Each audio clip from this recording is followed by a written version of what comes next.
Shalom. Sekali lagi shalom. Ada sukacita, amin. Haleluya. Siapa yang percaya di sini bahwa Tuhan Yesus itu baik? Amin.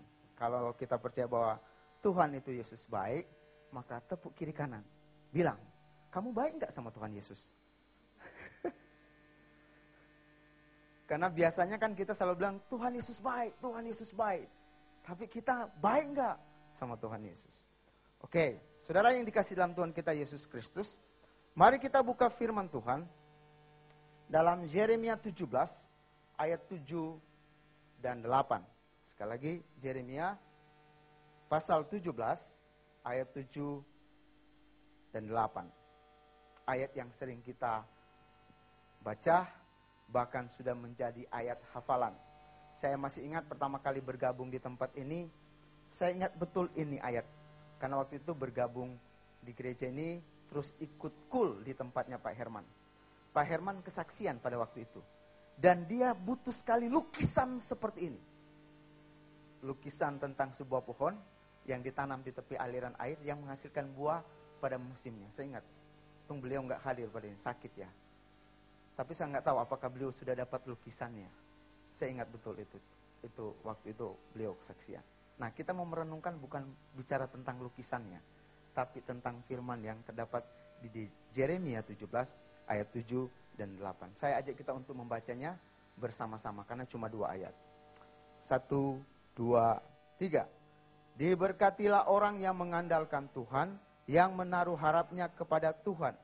Ia akan seperti pohon yang ditanam di tepi air, yang merambatkan akar-akarnya ke tepi batang air, dan yang tidak mengalami datangnya panas terik, yang daunnya tetap hijau, yang tidak khawatir dalam tahun kering, dan yang tidak berhenti menghasilkan buah. Sekali lagi saya baca.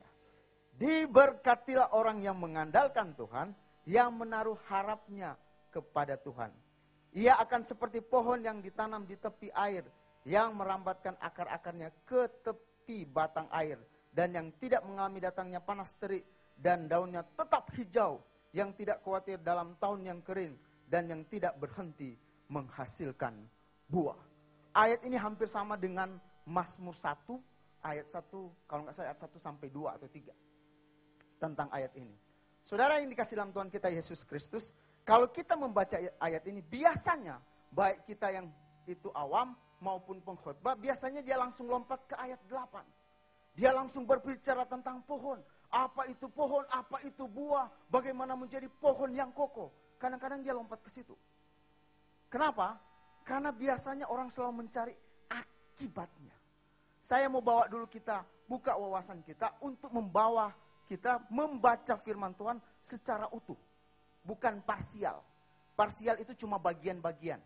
Tapi saya mau bawa saudara untuk memahami ayat ini secara utuh. Kalau saya tanya sama orang itu, bagaimana menjadi pohon yang berbuah? Dia bingung jawab. Karena dia selalu lompat di ayat 8. Dia langsung ke akibatnya. Jadi ayat ini sebenarnya, pasal ini sebenarnya berbicara tentang sebab akibat. Saya kasih contoh dulu. Apa itu kalimat sebab akibat? Saya makan, saya kenyang. Di mana sebabnya? Dimakan. Di mana akibatnya? Dikenyang. Saya belajar, saya naik kelas. Kenapa saya naik kelas? Karena saya belajar. Itu kalimat sebab akibat. Nah, ayat ini pun berbicara tentang sebab akibat. Namun banyak orang waktu lompat ke ayat 8, dia langsung beralegoris. Apa itu alegoris? Saya mau kasih penjelasan supaya saudara tahu apa itu beralegoris. Beralegoris itu dia memberi makna kepada benda-benda mati. Misalnya saya kasih contoh. Waktu kuliah dulu di kampus ada satu persekutuan yang buat persekutuan di kampus. Jadi mereka penjang tempat di sana. Jadi mahasiswa diharuskan untuk ikut persekutuan itu. Nah, Bapak ini naik ke atas mimbar, terus dia khotbah. Dia cerita tentang Esau dan Yakub. Dia bilang waktu si Esau pulang dari berburu, dia kecapean. Dan dia lihat si siapa? Yakub lagi masak apa? Brenebon. Kacang merah. Terus si Esau bilang begini, beri dong kacang merahnya. Terus Yakub bilang, tunggu dulu. Saya nggak akan kasih itu kacang merah. Kasih dulu hak keseluruhanmu. Terus si Esau bilang, udah. Nih nanti saya kasih. Pokoknya dulu kasih itu kacang merah. Nah waktu Yakub kasih itu kacang merah. Bapak yang khotbah itu bilang begini. Saudara-saudara. Apa itu kacang merah? Kacang merah adalah darah Kristus. Hubungannya apa? Padahal ceritanya tentang apa? Esau dan Yakub. Dia bawa itu kacang merah ke darah Kristus. Sampai ujung-ujungnya cerita apa? Penyalipan lah, penderitaan lah. Baik beralegoris. Tapi terlalu beralegoris bisa nyimpang. Sama dengan ayat yang kita baca ini. Kenapa saya bilang ayat ini ada sebab akibatnya? Karena dibilang begini. Diberkatilah orang yang mengandalkan Tuhan dan menaruh harapnya. Ayat selanjutnya dibilang apa? Boleh multimedia? Pasal 8. Ia seperti pohon. Berarti sebabnya di mana? Ayat 7. Sedangkan ayat 8 itu cuma akibat dari kita sudah memiliki yang ayat 7. Cuma ada banyak orang lompat ke ayat 7 merasa hebat. Oh, kita jadi Kristen yang kokoh. Kokoh yang bagaimana? Padahal bicara ini adalah bicara tentang sebab. Baru dapat akibat. Ada banyak kita, hamba-hamba Tuhan naik ke sini. Dia selalu bicara tentang akibat. Dia selalu bicara tentang akibat. Tak heran kita datang ke ibadah hanya untuk butuh berkat. Kita nggak cari dulu sebabnya. Sebabnya apa? Mengandalkan Tuhan dan menaruh harapan. Nah, ini yang kita mau bahas. Mengandalkan Tuhan dan menaruh harapan. Apa itu mengandalkan Tuhan? Jadi jangan lompat ke ayat 8 dulu ya. Ayat 7 dulu, karena itu sebabnya. Mengandalkan Tuhan. Kamus Besar bilang bahwa mengandalkan Tuhan berasal dari kata andal. Semacam tempat bergantung. Jadi kalau tidak ada itu, saya tidak bisa buat apa-apa. Itu kata andal. Misalnya, kalau saya lihat itu kursi itu kokoh, saya nggak akan meraba-raba untuk duduk. Kayaknya nggak bisa nih. Nggak. Karena saya tahu itu kursi itu kokoh. Jadi saya duduk aja. Itu yang namanya mengandalkan. Kalau di sini ada tembok kuat, kalau saya tahu ini kuat, maka saya akan bersandar. Kenapa? Saya mau mengandalkan itu untuk mengandalkan tubuh saya. Saya tahu tembok ini kuat. Itu kata andal. Nah, yang mengandal Tuhan, yang bagaimana mengandalkan Tuhan? Cuma yang menjadi masalah begini. Banyak orang mengandalkan Tuhan, kalau dia lagi sedang terpuruk. Itu kuat sekali doanya. Semua keluar dari mata sampai sini. Itu mengandalkan. Oh Tuhan, tolong. Tapi pertanyaannya, apakah kita masih mengandalkan Tuhan di saat hidup kita diberkati? Belum tentu. Di saat hidup semua ada? Belum tentu. Kadang-kadang tekanan yang kuat membuat kita tidak mengandalkan Tuhan. Saya kasih cerita dulu. Tekanan yang kuat yang membuat kita tidak mengandalkan Tuhan. Satu kali, waktu saya, udah selesai kuliah, udah melayani di sini. Saya kos di satu keluarga.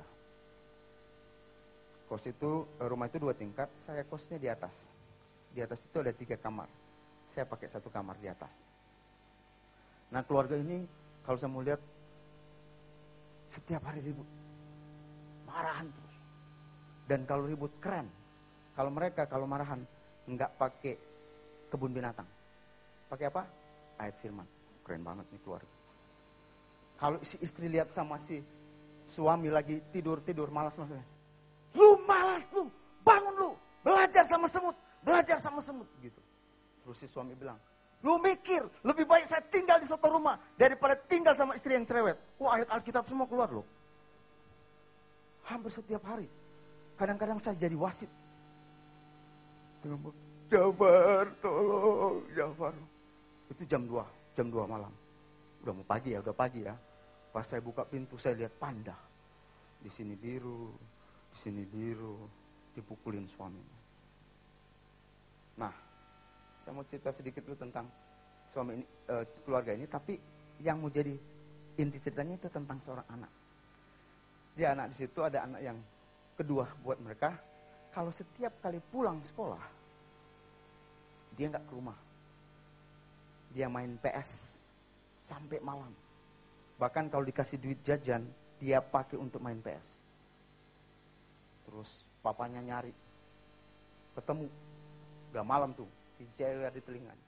Naik, kamu nggak pulang-pulang, dipukul. Naik cepat, naik. Saya dengar di atas. Nah, ternyata anak ini setiap kali datang ke gereja diajarin oleh guru sekolah minggu. Kalau kamu punya masalah, minta tolong sama Tuhan Yesus. Jadi anak ini sambil dipukul dia teriak, Tuhan Yesus tolong Taris. Tolong. Naik, Papa kurung ya, Papa kurung. Dia bilang, tolong Taris. Naik ke atas dijewer. Papa kurung, oh Tuhan tolong Taris. Pas dibuka pintunya, masukin ke dalam kamar ditutup. Oh Tuhan tolong Taris, tolong Taris. Dia teriak-teriak terus, Tuhan Yesus tolong Taris. Tiba-tiba diem. Saya pikir, saya di samping itu kan, kamar sebelahnya. Saya pikir Tuhan Yesus sudah datang kali ya. Sambil dia udah diam begitu, tiba-tiba dia bilang apa? Kakek, tolong saya. Kakek, tolong saya. Kakek, tolong saya. Cuma dalam sebutan 3 kali, kakeknya datang. Ada apa ini? Ada apa ini? Ada apa ini? Terus dia buka pintunya. Keluar. Kamu jangan mukul-mukul anak kamu lagi. Saudara bisa petik sesuatu di cerita ini? Anak ini mungkin berpikir, Yesus nggak datang-datang. Tapi giliran saya panggil kakek saya langsung datang nolong. Bukankah kita seperti itu? Di saat kita teriak Tuhan tolong. Mengandalkan Tuhan, giliran nggak datang-datang. Udahlah, ngapain cari Tuhan? Apalagi umur-umur sudah mau expired. Mau jatuh tempo, belum dapat pasangan. Oh Tuhan tolong saya. Itu sebabnya kita harus berdoa. Oh, kabit KPA nggak datang ya. Harus berdoa sama si kabit KPA supaya banyak anak muda di tempat ini. Iya kan? Kalau misalnya si Boas apa? Haleluya. Terus di samping haleluya. Buka mata omah lagi. Buka mata omah. Harus berdoa supaya ada anak muda. Ya kan, kalau misalnya bos, oh haleluya, tiba-tiba di samping, haleluya, pas buka mata, umur kita sudah pas, kamu sudah pas, gimana kalau kita menikah? Kadang kan orang kalau sudah sampai ke taraf itu orang sudah nggak bisa mengandalkan Tuhan, itu jadi kayak gitu kadang-kadang. Udahlah, saya nggak mau datang ke gereja. Apalagi kalau misalnya Pak Herman jabat tangan terus nggak lihat mukanya. Ngapain? Sentimen gembalanya. Apakah itu seperti itu yang mengandalkan Tuhan? Itu sebabnya bilang, mengandalkan Tuhan bukan cuma di saat tertekan. Tapi, mampukah kita mengandalkan Tuhan? Di saat apa? Di saat hidup diberkati. Di saat hidup semua ada. Biasanya kan kalau semua sudah diberkati, semua sudah ada, ditanya sama gembala atau pelayan sini. Kemana? Sibuk Pak. Oh banyak pekerjaan. Tapi giliran ditekan, datang. Tolong Tuhan, saya berat banget pergumulan. Kenapa kita tidak mau mengandalkan Tuhan? Saudara yang dikasih dalam Tuhan kita Yesus Kristus, orang yang mampu mengandalkan Tuhan itu seperti ini. Saya mau kasih contoh seperti ini. Kan Pak Herman udah bahas kemarin tentang manusia itu hidup dalam 3 dimensi waktu. Yang pertama apa? Our past, masa lalu, our present, masa sekarang, our future, masa depan. Kita udah tahu masa depan miliknya Tuhan. Itu sebabnya tidak boleh disentuh. Cuma ada banyak dari kita, orang percaya kadang-kadang ngeyel, ingin mencoba dengan cara tidak baik untuk mengetahui masa depan. Sehingga sedikit-sedikit juga. Saya melihat di atas pahari, ada awan gelap. Baik itu, kelihatannya hebat. Tapi nggak baik dengan kekristenan kita. Karena menakut-nakuti. Orang yang mengandalkan Tuhan seperti ini. Saya kasih umpamakan tentang our present. Orang yang mau hidup pada saat ini, menghidupi kehidupannya, baik kehidupan yang menyenangkan, mau kehidupan yang baik. kita harus apa? Kita harus pintar mempunyai seni merendah kehidupan. Yang namanya apa? Spiritual quotient. Contoh orang yang memiliki spiritual quotient adalah orang yang mengandalkan Tuhan. Kecerdasan rohani. Kalau mau ngetes IQ gimana? Kita ikut tes kan? Sehingga ketahuan IQ-nya. Kalau begitu, untuk mengetes spiritual quotient bagaimana? Dilihat waktu dia menghadapi pergumulan hidup. Dia mau mengandalkan Tuhan atau tidak? Jadi poin yang pertama, supaya kita menjadi pohon yang kokoh, yang pertama adalah mengandalkan Tuhan. Saya mau kesaksian. Karena kesaksian itu sampai sekarang kayaknya belum nongol-nongol di sini ya. Waktu kami menikah bulan November 2008, hampir 2 tahun setengah. Artinya hampir 2 tahun setengah berharap-harap menunggu untuk dapat anak. Udah berdoa. Masuk tahun ketiga saya udah bilang sama istri saya, tahun ketiga kita periksa dokter kalau sampai kamu gak hamil. Walaupun kadang-kadang begini juga, karena ngelihat teman-teman yang di sekolah minggu, Kak Edwin udah 10 tahun. Saya yang baru 2 tahun setengah nikah itu, baru 2 tahun udah begini-begini juga. Karena setiap kali ketemu keluarga ditanya, kapan? Gitu. Terus yang lebih parah lagi ada keluarga yang bilang begini. Jadi kami ke Tanjung Priok, ada keluarga di sana, dia bilang begini ke keponakan lain. Kalian ya kalau mau nikah nanti, jangan nikah bulan November. Kenapa? Akan jadi seperti Jafar sama Santi. Sampai sekarang belum punya anak. Sampai dibilang begitu. Saya waktu dengar itu, aduh Tuhan, gimana ya? Tapi itulah Tuhan. Saya ingat, kalau ingat bulan ini, keingat mujizat yang Tuhan buat dalam keluarga saya. Jadi bulan itu masuk Januari, Februari kita bawa buah sulung kepada Tuhan. Jadi si Santi bilang begini, kalau di rumah masih panggil, kita nggak panggil mah, pah, enggak. Kadang-kadang panggil kak, dek. Kak, ngasih nggak buah sulung? Saya langsung mikir, ngasih semua, bulan depan gimana ya? Terus si istri bilang, udah kasih aja Kak. Gak apa-apa, Tuhan pasti sediakan. Dikasih. Ya. Sampai ke SICC, Pak Niko bilang, keluarkan amplopnya, angkat. Berdoa, apa yang kamu minta? Saya tanya sama istri saya, kamu meminta apa? Dia bilang, saya pingin punya anak. Dia balik ke saya, kakak mau minta apa? Saya mau melayani pelayanan yang baik. Udah, saya berdoa, bulan Februari, masuk akhir Maret, saya masih ingat, Maret tahun berapa itu, kita buat apa? HMC di Plaza Indonesia. Dia jadi panitia. Lompat-lompat. Bos yang jadi apa? Jadi WL-nya. Lompat-lompat. Apalagi kalau akhir HMC kan, lebih heboh lompatnya. Pulang, seminggu kemudian, dia mual-mual. Muntah-muntah kayak gitu. Saya mikir, alah paling masuk angin. Soalnya biasa setiap kali pulang dikerokin. Saya bilang, paling masuk angin. Tapi dia beli tes kehamilan. Dan ternyata positif hamil. Saudara bisa bayangin? Nggak tahu kan waktu itu kalau misalnya lompat-lompat. Dan Tuhan berkati. Itu sebabnya dia tetap berdoa waktu itu sebelum positif tetap berdoa. Tuhan tolong. Bahkan ada seorang ibu yang itu saya bilang kalau mengandalkan Tuhan, Tuhan pasti berkati. Ada seorang ibu yang keluar negeri, sibuk-sibuknya, tapi masih kepikir untuk beli sebuah vitamin kepada istri saya. Yang lucunya vitamin yang dibeli ibu itu di luar negeri untuk si Nevi itu yang di dalam perut itu. Biasanya kan kalau kami ke rumah sakit, dokter selalu bilang, beli obatnya di sini.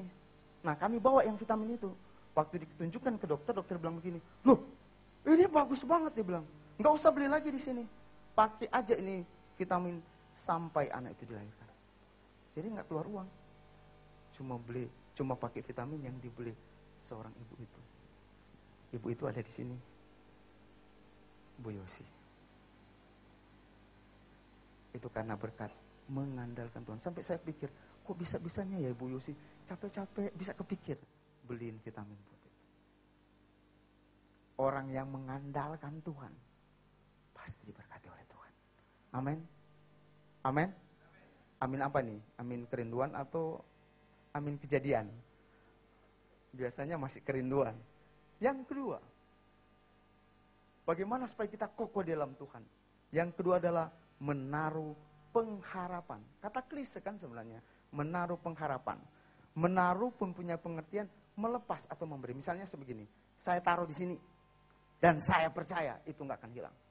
Kalau ditambah pengharapan berarti saya menaruh sesuatu kepada Tuhan dan saya percaya itu ada. Tapi saya belum lihat. Pengharapan itu kan hampir beda-beda tipis dengan iman. Kalau iman adalah dasar dari segala sesuatu yang kita harapkan dan bukti dari segala sesuatu yang kita tidak lihat. Berarti ada dua di situ. Berharap tapi tidak melihat. Berarti seakan-akan begini, saya menaruh sesuatu di situ, saya berharap, tapi saya nggak lihat. Namun saya percaya itu ada. Kenapa orang yang belajar mati-matian mau jadi dokter nih, sampai kacamatanya seperti panta botol. Capek-capek siang malam. Karena apa? Karena dia punya pengharapan ingin jadi seorang dokter. Kenapa Rose bisa terapung-apung di laut setelah kapal Titanic tenggelam? Dan bisa bertahan dan ditolong oleh rescue, penyelamat. Kenapa? Karena Jack Dawson memberikan apa kepada Rose? Sebuah pengharapan. Orang kalau sampai kehilangan pengharapan, saya cuma bilang, jadi kayak anak muda, sedikit-dikit apa? Galau. Sedikit-dikit apa? Galau. Dan pengen, ya udahlah, udah begini, mati aja. Saya kasih contoh, saya kasih ilustrasi aja. Bagaimana orang yang memiliki pengharapan, yang gak mudah putus asa. Satu kali ada seorang anak muda, bekerja di sebuah galangan kapal. Dia menerima gaji. Namun waktu dia keluar dari galangan kapal itu, dia diserang oleh 6 orang preman. Dipukuli habis-habisan dan mukanya disilet-silet sampai mukanya rusak. Anak muda ini putus asa dan dibawa ke dokter. Waktu dia ke dokter, waktu dia melihat cermin, dia kaget. Mukanya udah rusak. Dan dia sangat putus asa. Udahlah, udah kayak begini. Akhirnya anak muda itu ikut dalam sebuah sirkus. Dan dinamain Man Without Face. Pria tanpa wajah. Ikut sirkus kesana kemari dengan keputusasaannya. Satu saat dia ikut chapel, dia duduk paling belakang. Dan pastor berkhotbah begini, engkau berharga di mata Tuhan. Tapi anak muda itu bilang begini, bagaimana mungkin saya berharga di mata Tuhan, sedangkan saya memiliki muka seperti ini. Dia menangis dan menangis dan menangis. Tanpa dia sadar, ibadah sudah selesai. Dan pastor mendekati dia dan berkata, ada apa anak muda? Saya ingin mati Pak Pastor. Kenapa? Saya nggak mau hidup. Kok kamu nggak mau hidup? Ya iyalah, saya nggak mau. Saya pingin mati. Anak muda, waktu dia mengenakan mukanya, si pastor juga kaget. Karena mukanya rusak. Oh, pastor kintal. Tapi pastor bilang begini, engkau tetap berharga di mata Tuhan. Mereka bicara panjang lebar, tiba-tiba pastor itu bilang begini. Kamu mau nggak tinggal di gereja? Nanti saya akan berusaha untuk mencari donatur untuk mengoperasi wajahmu. Bekerjalah anak muda itu di gereja. Dan setahun kemudian dia mendapatkan donatur untuk mengoperasi wajah anak muda ini. Dan wajah anak muda ini menjadi anak muda yang ganteng. Luar biasa. Dia menjadi seorang yang terkenal, bintang film yang terkenal. Bahkan kita pernah tahu, dia membuat sebuah film yang menggegerkan semua dunia. Film itu judulnya Passion of the Christ. Siapa anak muda itu? Mel Gibson. Kalau misalnya Mel putus asa pada waktu itu, kita tidak pernah melihat karya terbesar tentang film itu sampai saat ini. Tapi karena Mel tidak pernah putus asa, maka kita melihat karya terbesar, yaitu tentang film. Demikian juga kita, kalau kita mudah putus asa, kita nggak akan pernah jadi pohon yang kuat. Itu sebabnya spiritual quotient itu sangat-sangat dibutuhkan. Bukan cuma sekedar datang di tempat ini, terus terima berkat. Haleluya, puji Tuhan. Apalagi Pak Niko kasih apa? Pelipat gandaan mujizat. Pelipat gandaan mujizat, haleluya. Di otaknya apa? Dapat duit banyak, dilipatin ganda. 2.000 jadi 3.000. Karena ukurannya seperti itu. Saya mau kasih tahu ya buat Bapak Ibu. Untuk mendapatkan satu mujizat saja, kita butuh yang namanya pergumulan. Saudara bisa bayangin untuk mendapatkan pelipat gandaan. Butuh banyak apa? Pergumulan. Siapa yang mau? Nggak mau. Siapa yang mau? Pelipat gandaan mujizat. Lu nggak mau kan? Kadang-kadang saya melihat begini. Kalau saya duduk di belakang, kalau hamba Tuhan bilang begini, saudara-saudara, saya bergumul sama Tuhan. Kemarin saya datang pakai motor. Dan Tuhan berkati saya pakai mobil. Kalau saya mengalami, saudara juga akan mengalami. Langsung teriak apa? Amin! Amin! Giliran bicara tentang karakter dan hidup kuat di dalam Tuhan, nggak ada yang amin satupun. Saya sering duduk di belakang. Kok nggak ada yang amin? Nanti hamba Tuhan bilang, amin. Baru bilang satu-satu, amin. Amin. Amin. Karena pola yang terbentuk adalah apa? Cuma datang di sini untuk dapatkan berkat. Kalau kita datang di sini hanya untuk dapatkan berkat, apa beda dengan kita pergi ke Gunung Kawi?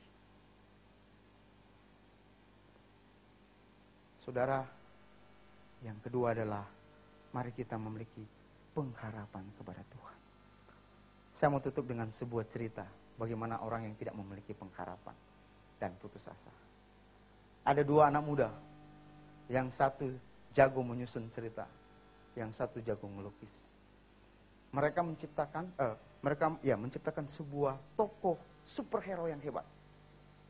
Waktu mereka ciptakan itu, yang satu gambar, yang satu nyusun cerita. Jadilah sebuah komik. Mereka tawarkan ke semua majalah, nggak ada yang terima, nolak semua. Sampai ada yang direkturnya, redaksinya bilang begini, ngapain kalian nawarin superhero kayak begini? Nggak akan laku, buang aja. Diambil itu komiknya itu dilempar di tempat sampah. Dua anak muda ini pindah lagi ke tempat lain, nawarin, nggak diterima.